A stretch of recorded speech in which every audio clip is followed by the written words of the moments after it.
Saludos familia, muy buenas tardes. Estamos aquí para compartir la palabra de Dios el día de hoy. El día de hoy estamos en el capítulo 12 del Evangelio de San Mateo, versículos del 1 al 8. Capítulo 12 de San Mateo, versículos del 1 al 8, y dice así.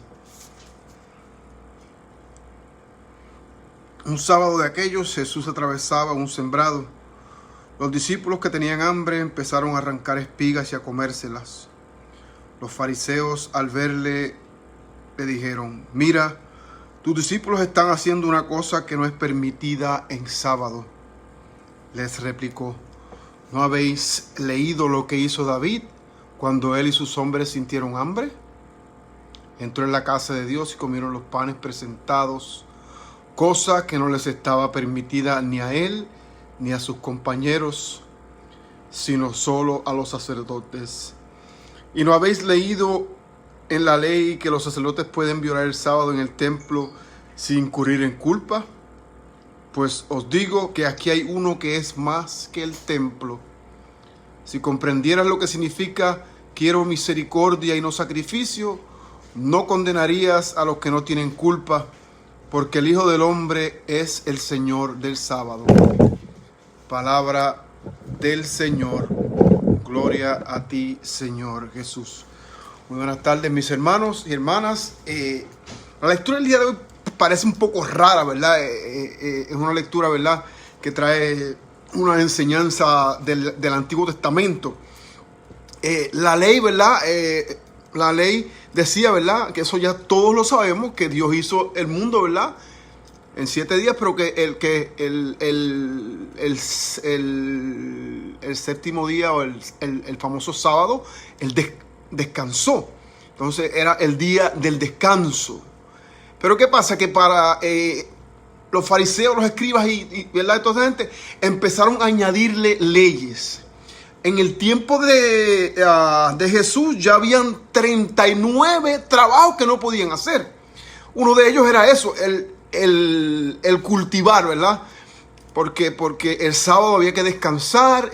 Habían varios trabajos que sí, ¿verdad?, que se podían hacer, como leemos aquí. Nos dice que, ¿verdad?, que los sacerdotes tenían, ¿verdad?, los sacerdotes no podían parar. Ellos tenían que seguir haciendo, ¿verdad?, su trabajo en el templo, y ellos no incurrían en ninguna culpa porque alguien tenía que hacer, ¿verdad? Tenían que quemar el incienso, poner los panes de la presentación, etcétera, etcétera. Tenían unos trabajos que ellos tenían que hacer de las oraciones diarias, y ellos no incurrían, ¿verdad?, en culpa. Entonces Jesús le presenta a los fariseos cuatro cosas. Una de ellas le dice: pero ustedes que se creen que se saben la ley, ¿no se acuerdan cuando David?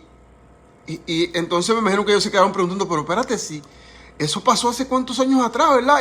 Y entonces ¿no se acuerdan cuando David sintió hambre? David sintió hambre y él y sus hombres entraron al templo y se comieron los panes de la presentación, cuando ellos no podían hacer eso.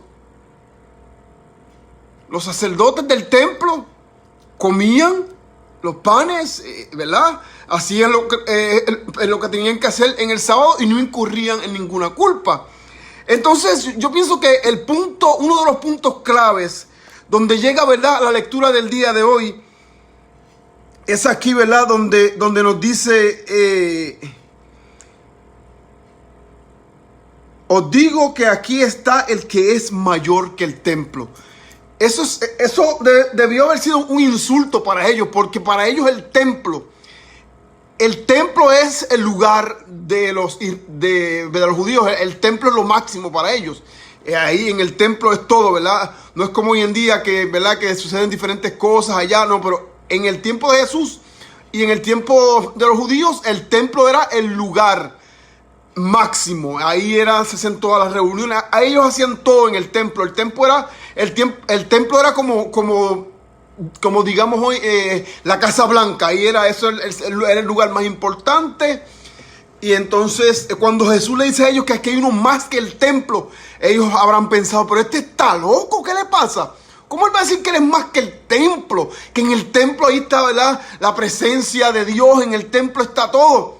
Pero ellos no sabían quién Jesús era. Jesús era el Hijo de Dios hecho carne, el mismo Dios que caminaba en medio de nosotros, como dice, ¿verdad?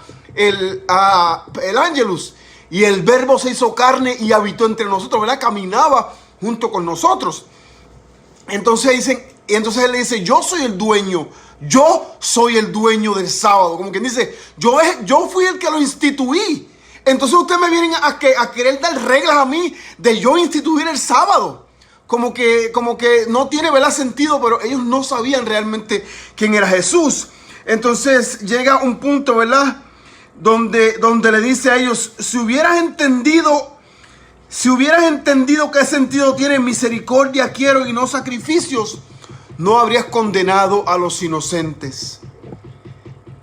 Para mí, hermanos, es el punto central del día de hoy.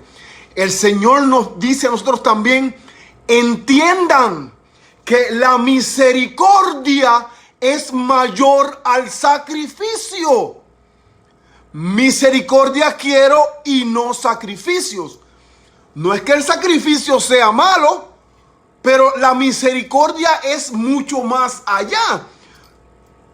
¿Por qué será, verdad? Porque la misericordia sale ¿de dónde? Directamente del corazón de Dios. Eso es el amor mayor que existe. La misericordia es el amor mayor. Y donde Dios nos ama con una misericordia. Porque si nos ponemos a preguntar, en realidad, si nos ponemos a preguntarnos qué nosotros nos merecemos. Piensen ustedes, ¿qué nos merecemos? ¿Nos merecemos el cielo? Yo creo que no, ¿verdad? No, yo creo que no. Yo creo que nos merecemos otra cosa, ¿verdad? Y sin embargo, aún así, el Señor nos ofrece el cielo. ¿Nos merecemos que Dios nos ame? ¿Amamos a Dios como Él nos ama? No, ¿verdad que no? Eso es imposible, ¿verdad? Y aún así Dios nos ama de una forma especial. Dios nos ama con todo, con lo máximo. Entonces eso es lo que el Señor pide. Misericordia quiero y no sacrificios. Entonces, ¿cómo llevamos a cabo los actos de misericordia? Porque entonces hay que preguntar, ¿cómo yo voy a llevar a cabo los actos de la misericordia? Pues miran, bien sencillo, los actos de la misericordia, los actos corporales de la misericordia. Aquí dice, ellos sintieron hambre y arrancaron ¿qué? Arrancaron las espigas. Entonces un acto de la misericordia, ¿qué es? Dar de comer al hambriento. Más adelante, ¿verdad?, cuando lleguemos allá a Mateo 25, nos habla del juicio final. ¿Y qué nos dice? Vengan benditos de mi Padre. ¿Por qué? Porque tuve hambre, me dieron de comer, tuve sed, me dieron de beber. Entonces esos son los actos de la misericordia, actos corporales o obras corporales de la misericordia. Dar de comida al hambriento, dar de beber al sediento, vestir al que no tiene ropa, visitar a los enfermos y visitar, ¿verdad?, a los que están en las cárceles. En este momento se hace más difícil, ¿verdad? Pero ¿qué hacemos? Hacemos oración por los enfermos. Los llamamos, hablamos con ellos. Los que están en la cárcel, pues se nos hace más difícil, ¿verdad? Pero aún así hacemos oración para su conversión y para la nuestra también. Entonces el mensaje que el Señor nos trae hoy dice, yo soy el dueño, el Señor del sábado. Pero yo quiero misericordia y no sacrificios. Entonces el mensaje de hoy es muy claro. Misericordia quiero. Actos corporales de la misericordia. Dar de comer al hambriento, dar de beber al sediento, vestir al que no tiene ropa, recibir al forastero, etcétera, etcétera, etcétera. Así que, hermanos, con esto nos quedamos en el día de hoy. Misericordia. Recordémonos, ¿verdad?, cuando el Papa Francisco comenzó su papado, que decía, Dios es tan y tan misericordioso. Entonces nosotros tenemos que imitar a nuestro Dios. Imitemos al Padre en la misericordia, porque cuando yo imito al Padre en la misericordia, no es que Él me ame más, pero Él como que se siente más complacido y dice, ay, mira, ay, aquel hijo mío está siendo misericordioso con los demás. Mira, ya está mi hija siendo bien misericordiosa con aquel, con el otro. Y entonces me imagino que Dios se sentirá wow, se sentirá lleno dirá, ay, qué lindo, qué bonitos son mis hijos, mira, como son misericordiosos los unos con los otros, como se aman, porque ahí es que realmente se demuestra el amor, mis hermanos, cuando somos misericordiosos, cuando le damos a los demás lo que a los demás a lo mejor no se merecen, pero lo hacemos porque Dios tiene misericordia con nosotros.